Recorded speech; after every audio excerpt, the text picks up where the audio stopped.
Baik, terima kasih pemirsa. Hingga saat ini kita tahu bahwa tenaga kesehatan merupakan masyarakat yang memiliki peran vital dalam menjaga kualitas pelayanan kesehatan nasional. Namun hingga saat ini kesejahteraan tenaga kesehatan sendiri masih dipertanyakan. Oleh karena itu Komisi 9 terus memperjuangkan berbagai kesejahteraan ini. Salah satunya adalah peningkatan penyebaran tenaga kesehatan dan juga kesejahteraan mereka baik dari segi gaji dan juga jam kerja. Menanggapi hal ini pemirsa, saya di sini bersama dengan Dr. Ahmad Ru'yat selaku anggota Komisi 9 dari fraksi PKS Dapil Jawa Barat 5. Halo Bapak, selamat siang. Apa kabar? Selamat siang, baik. Alhamdulillah sehat. Baik Bapak, dari rapat-rapat yang sudah berprogres ini Bapak, kira-kira apa sih yang di-highlight Komisi 9 sendiri terkait kesejahteraan nakes ini Bapak? Baik, yang pertama tadi sudah saya sampaikan di depan Pak Menkes dan juga dari Kementerian RB ya, tentang ketersediaan dokter. Jadi dalam perencanaan itu kan dibutuhkan targetnya itu 544.000. Tapi dari jumlah tersebut masih kurang 120.000.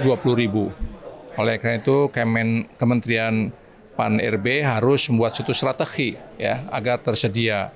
Kemudian yang kedua terkait dengan dokter-dokter yang bekerja di wilayah perbatasan, wilayah kepulauan, wilayah terpencil, itu dalam merit system ya, career planning, saya usulkan tadi disampaikan agar mendapatkan added value, nilai tambah di dalam promosi mereka mengabdi di daerah terpencil.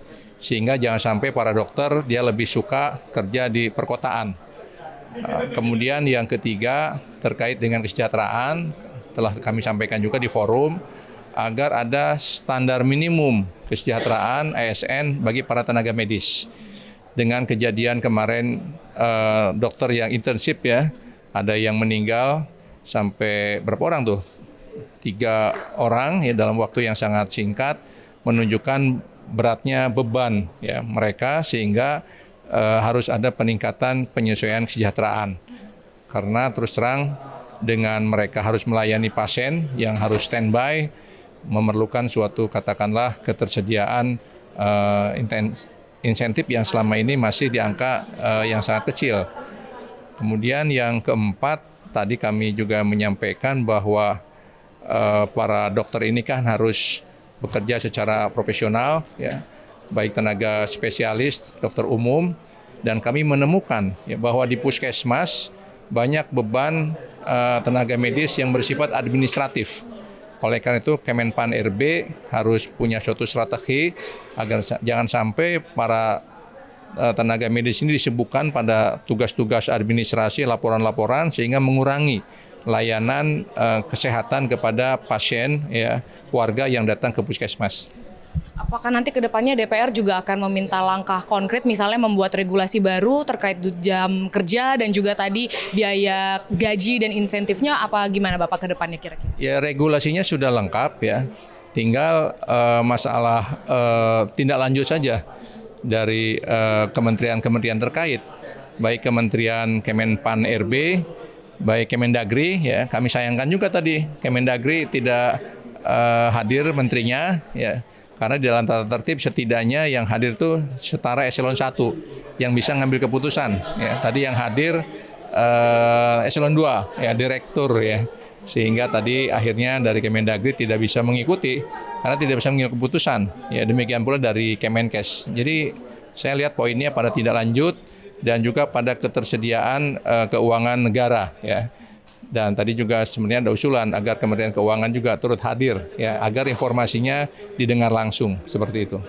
Tadi kan Bapak juga bilang Kementerian Keuangan direkomendasikan hadir, kemudian Kemendagri juga belum sempat hadir. Apakah ke depannya akan ada rapat lanjutan yang sudah ditentukan waktunya untuk membahas hal ini atau gimana Pak? Ya, tentu ini harus menjadi perhatian dan catatan penting bagi Komisi 9.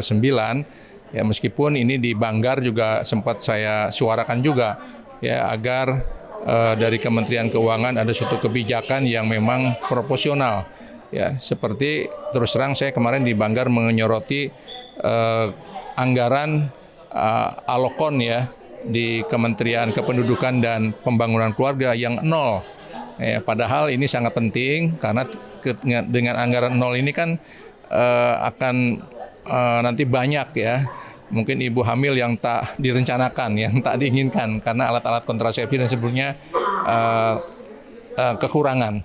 Demikian pula di dalam Deputi BPOM, ya, Badan Pengawas Obat dan Makanan, itu Deputi Penindakan 0. Padahal core kompetensi dalam Badan Pengawasan Obat dan Makanan itu justru pada Deputi Penindakan. Kami sampaikan juga di Banggar, di dalam panja kebijakan belanja pusat. Bapak, berarti dapat kita simpulkan bahwa memang Komisi 9 ini masih terus memperjuangkan hak-hak dari tenaga kesehatan, begitupun isu-isu kesehatan lainnya, seperti tadi juga ada anggaran BPOM dan yang lainnya, pemirsa. Dan tadi juga telah disampaikan oleh Dr. Ahmad bahwa DPR sendiri juga mengusulkan adanya sistem merit bagi para dokter yang akan bekerja di daerah terpencil ataupun daerah 3T. Demikian laporan dari kami, pemirsa. Terima kasih, kembali ke studio. Terima kasih.